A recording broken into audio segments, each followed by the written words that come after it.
adapted from her presentation. I looked at all the presentations I went to. I was going to do something prior to the promising practices to share with everybody. And this what I felt was like the most valuable one of the most valuable ones that I went to. So um, really the idea in sharing this today was that people can maybe use it next year, because there's a lot of setup for this in terms of uh, prepping your kids, educating your kids on how this would work. It's going to create, you have to create sort of systems around it.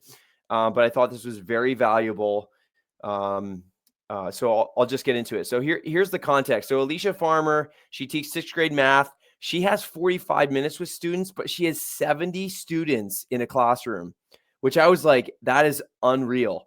I think she has over 200 students in total on her caseload. But yes, so she's doing this with 70 students in a classroom, which I was just floored by. And why did she do it? She wanted to spend time with her students individually, get that small group time. It was interesting as I was thinking about this. One of the speakers, Amy and I and Gina went to the NCTM conference in LA this past fall.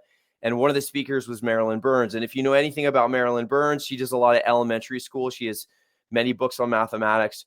She's amazing. But her whole spiel during the conference was, you need to spend individual time with your students, right? And maybe we can't, as middle schoolers, spend individual time, but small group time is very valuable. And so I'll throw that out there kind of along with this time. This is something that I feel that I'm missing when I'm just teaching in that whole group, because there's just so much you can learn from spending time with even smaller groups of students. It doesn't necessarily have to be one-on-one, but even a smaller group of students. Okay, so here's the overview of her week, what every week in her class more or less looks like. So day 1, it's a whole group lesson, kind of like standard. Here's what we're learning about this week. Day 2, 3, and 4 are spent in breakout rooms. So day 2 and 3, she has worked examples with increasing difficulty. And throughout breakout rooms, like we're going to require, you must have your camera on. Like this is a requirement. Day 4 is really a number of different things that she says she varies. It could be more practice. It could be a student choice. It could be an actual assessment, or she might sometimes go back and review other topics that she needs to. So that's kind of the main structure, which every week she's running in her classrooms. So this is the breakout room setup. So she has essentially 4 different rooms. And I shouldn't say just 4 rooms, because what she did try to do is she has levels of rooms. So because she has 70 students, it's going to be more than 4 rooms, but these are essentially the structure of the different rooms that she has. So there's the first set of rooms, and she said that she likes to keep groups of up to no more than 7 or 8 students in a room. So essentially, in our first level of rooms, what students are getting is lesson examples. They're getting videos, links to OMS. This is essentially for students that day 1, they were absent. They missed that whole group lesson and they really don't understand what's going on. So that's she calls that level 1. For fun, she sometimes names the rooms to create, she maybe has a Harry Potter theme, right? Room 1 is Hufflepuff, whatever. So just to create a little bit of interest and fun than just saying breakout room 1 or whatever. So as silly as that stuff is, kids like it. So again, level 1 is if those kids missed a lesson, or they just maybe didn't get it when you taught it in a whole group and they just need more time to practice. So that's level 1.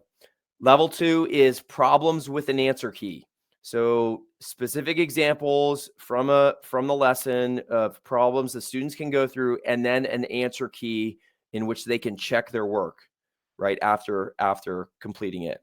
Level 3 is more challenging questions. However, there is no answer key. All right. Nice. Yeah. Bahamas. Yeah, exactly. Vacation. Right. And then level 4 is extension. So she was just saying, hey, look, a lot of your kids are never going to make it to level 4. That's, in fact, a lot of these kids are going to stay in level 1 or 2 for the duration of the week, and that's okay. It's going to be the same students likely making it to level 3, level 4 every week, right? It's those same students that kind of move forward quickly. So those are the different levels. Again, she was trying to create about 7 or 8 students per room. So it's not overwhelming. It's not an overwhelming number of students. I'm actually going to jump ahead a little bit because the other thing, how do you manage that, right? How do you manage those 7 to 8 students? I don't fully understand how she created the levels and then also did 7 or 8 students, because I'm going back through this stuff as like I'm coming up with more questions that I would want to ask her. But here's how I'm envisioning this. So you would create groups of students, specific groups of students. You would maybe after a week or so of knowing your students and knowing what levels they're going to be in, and then assigning those students jobs, right? So kind of the 7 or 8 students that they're going to be in a room, who's going to be moving on, who's not going to be moving on, and creating groups based on that. There was a whole nother professional development, I don't know if anybody went to it, that was talking about creating groups. It was really using Kagan strategies to create groups for breakout rooms. That would be another kind of, you kind of marry those two ideas together. Anyway, creating jobs for students, that's also a very helpful thing. I went to some other groups or some other lessons or whatever professional development things during Promise and Practice that they talked about. Hey, if you're having your students in breakout rooms, it's so critical that you have some sort of role for them to fulfill. So these are some ideas of jobs that they could have, and making sure that students have a specific role when they go into those rooms, aside from doing the work, right? So anyway, let's see. Let me go back to, okay, so those are the rooms, 4 different levels. That's kind of the general structure. Breakout room settings. She just talked about some of the different things that she has.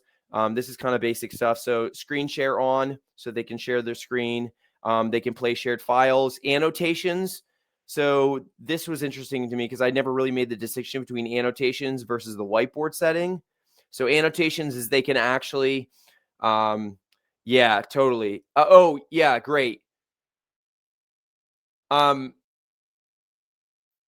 I would say for Vanya, for ease of I would say have those roles on a more permanent basis. How I would probably do it in my classroom is students would have that role for maybe a quarter or a month, so that I'm not constantly, because that takes a lot of administration. So I'm simply envisioning how I would do it, and this is how I did it in my classroom, is I would just keep them for a longer basis. I had one teacher that literally was like, every semester they get the same job and they do that for the entire semester. And then other teachers were like, well, I'd like to change it up a little bit more. But I personally, I like to be less, the less you can play with that, the less work it is for you. So I would probably do it maybe once every month, 2 months. So yeah, good question. So annotations versus whiteboard. Annotations, they can write on the actual PowerPoint slide. Whiteboard is they can use the whiteboard. In other words, the blank white screen. So anyway, just a distinction on that.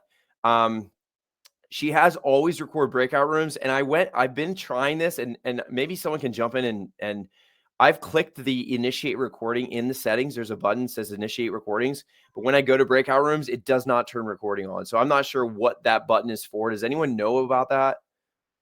She mentioned that here, but I've never tried that before. okay. It has initiate, like if you, let me actually go to that slide.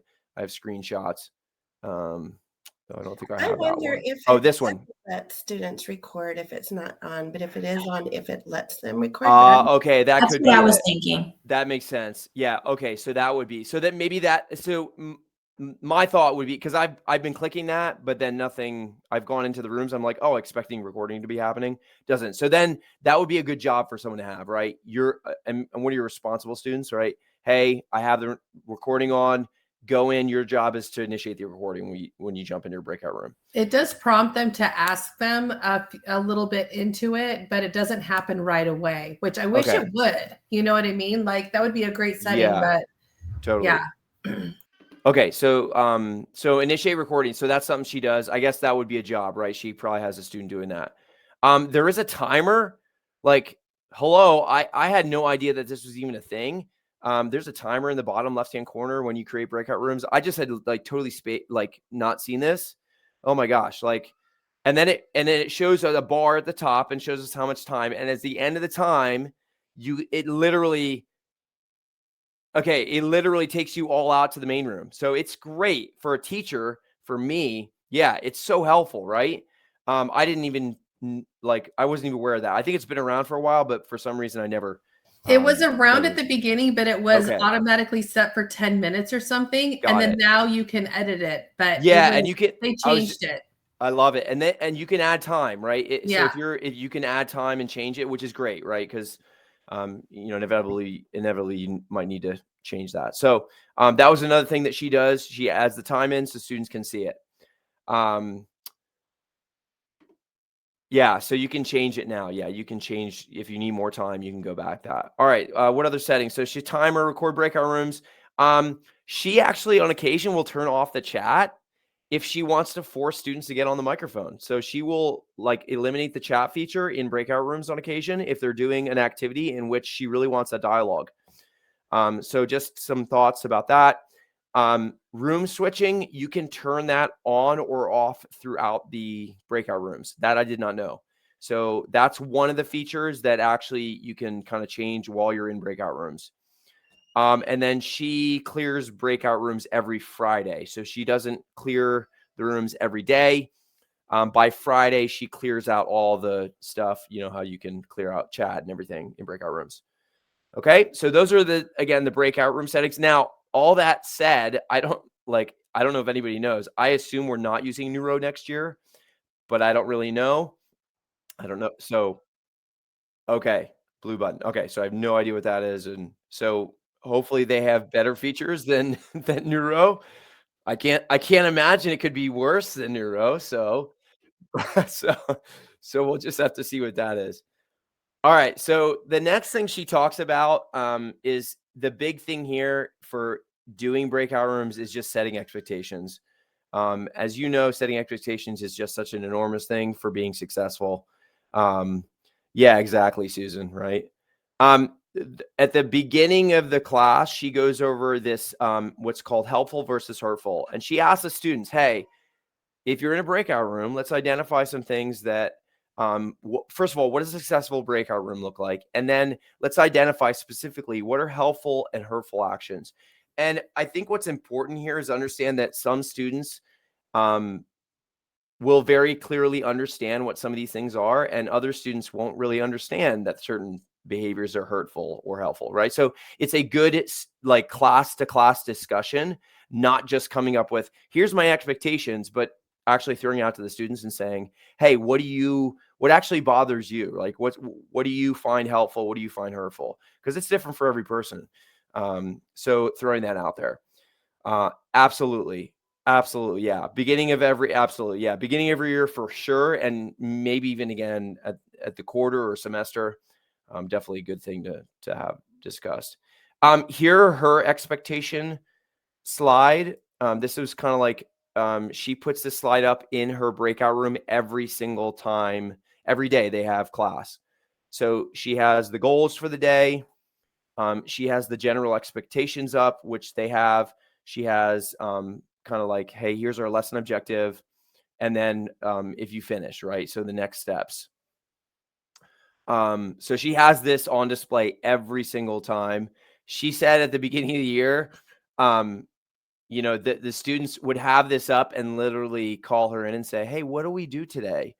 And, she would gently, but say, it's on the board. Go ahead and read that. And eventually she said they learned. Now she's dealing with sixth graders, right? So some of you deal with sixth graders, seventh, eighth graders, eighth graders will definitely catch on quicker, but if you're having sixth graders, it may take a little bit of support. So student issues. So this is always the thing. She says, whenever I talk to other teachers about, breakout rooms, they're like, oh, that's so scary. How do I deal if sudden, student says a curse word or says something inappropriate or gets, all this kind of stuff. So something that she does is has a Microsoft form that is available all the time. And students can anonymously report anything that happens. So, hey, this student, they can submit something anytime. That's always available. and she goes through any forms that she gets and just reviews those and then contacts people accordingly. She did say on the front end, she's making a ton of phone calls, frequent communication, specifically those kids that are not engaging, they're not doing a thing, they get in and they leave right away, or they're not putting their camera on, they're not engaging in the process. So she did say on the front end, it was a lot of phone calls and a lot of work. So just be aware, if you're going to implement this, on the front end, it is intensive in terms of the amount of effort that you have to put in to hold students accountable and make sure they're doing it. Now, she said, look, a couple months in, 2 months in, things are running very smoothly and well, but it does take that upfront action. So again, I'm presenting this for next year. Like, this is not, I'm not expecting anyone this is not something you're probably going to implement now, right? You could maybe play with a few of these ideas, but this is really start this at the beginning of the year.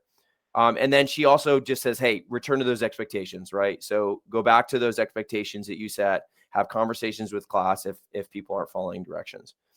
All right, final tips for implementation, almost finished here. I think we talked about some of these. Let me make sure. So this was actually a really helpful thing. Because she wants to actually get to certain students each week and she tracks who she talks to, you can do a student search in a breakout room because she has literally 70 students that she's looking for. It's really hard to find people sometimes. So she said, if you just type in their name, it will identify where they are and you can go right to their room. So that's a pretty cool feature in Neuro. Again, I don't know whether our new system will have available next week or next year. What else? I think we talked about these. Timer, we talked about that. Recording, we talked about that. Organizational tip. She labels all activities that she has in breakout rooms, so those slides, with a date so that students know what breakout room presentation to use each day. Because she's not clearing everything out each day.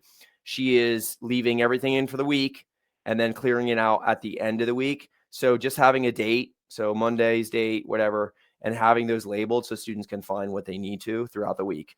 If they need to go back to something or if they need to just continue forward. Here, I will end on this, and these are the keys that she identified to make this work.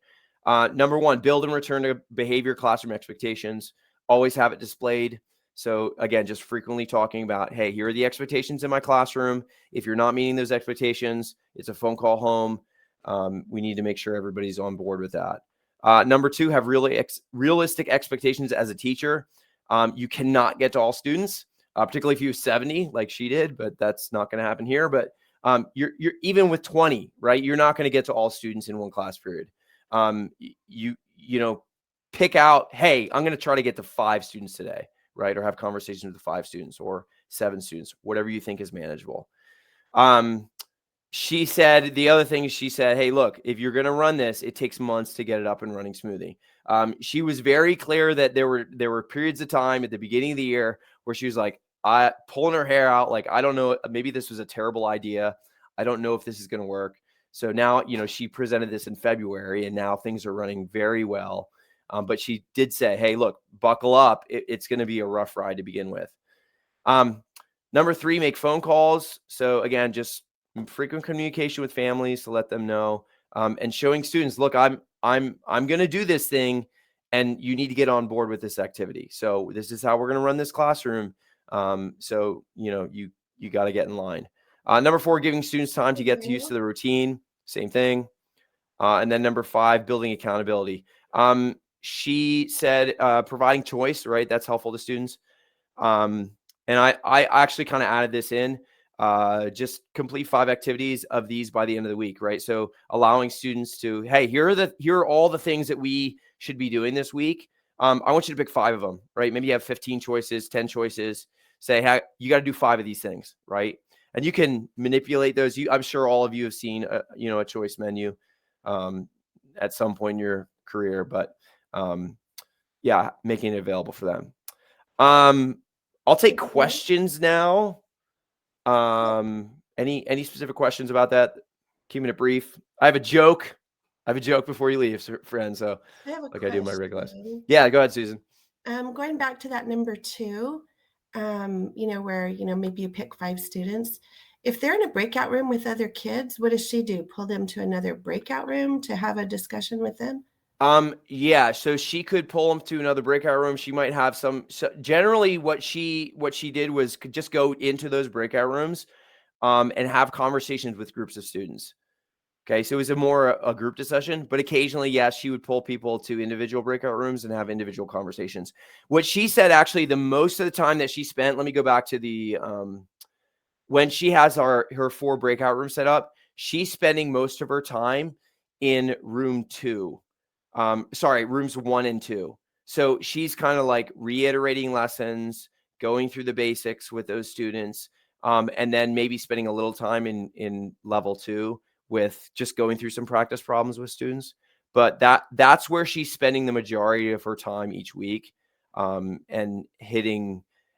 And again, on the front end, a lot of students are going to be in level 1 and level 2 on the front end of the week. And then as the week progresses, they're going to be moving on to level 2 and 3 and spending most of their time. So you can almost see this as a weekly, like the whole week. The goal by the end of the week is to have as many people in level 3 and 4 as possible. But again, like she said, she's having most, those little kids, they're going to stay in level 1 and 2 all week, and that's okay. Does that answer? Hopefully that provides clarification. Let me know if I can further clarify.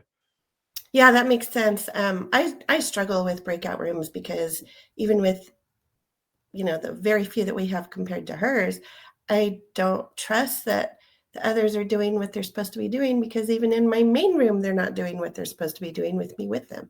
Right. So Yeah, I have control on this. So totally. And I think with the challenge with this is simply the numbers of having that many students. I've started implementing a bit of this in my RTI classrooms and doing more breakout rooms and just kind of playing with it a little bit.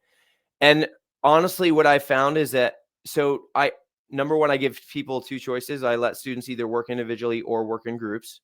So here's how I spend most of my time. Number one, I make sure as soon as I start breakout rooms, I check in with everybody really quickly.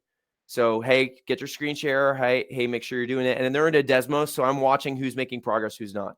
Those kids that aren't making progress, I go back to their rooms and I work with them. Most of the time, they're not making progress because they're confused and they're embarrassed to ask a question. So I usually probe a lot and then slowly build trust and slowly get them working.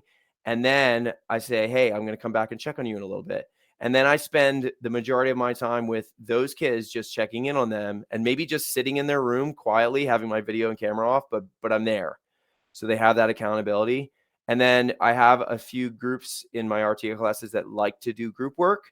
So 3 or 4 students together. And then I spend my time there with them, because those students also tend to be very low, even if they're doing group. Like the kids that know how to do it, they want to be independent because they don't want to be held back by other people. Students that are on the lower end, I have found, want to work in groups in general, not always, but in general. And so I spend my time in those groups. But yeah, I mean, again, it goes back to this thing where she's talking about, look, I had to make a lot of phone calls because students that weren't doing it, I had to be on them. So. yeah, that makes a lot of sense. Thanks. But yeah, no, I know this is like, she was very clear. This was a very rough start. It was a lot of effort. Again, she had 70 students. So like we're not anywhere near that level, but it definitely takes some work on the front end. All right, without further ado, we're about at time. I know people have to get to classes. I will leave you with a joke for the day. In a freak accident today, a photographer was killed when a huge lump of cheddar landed on him. To be fair, the people who were being photographed did try to warn him. Some of you are like, what?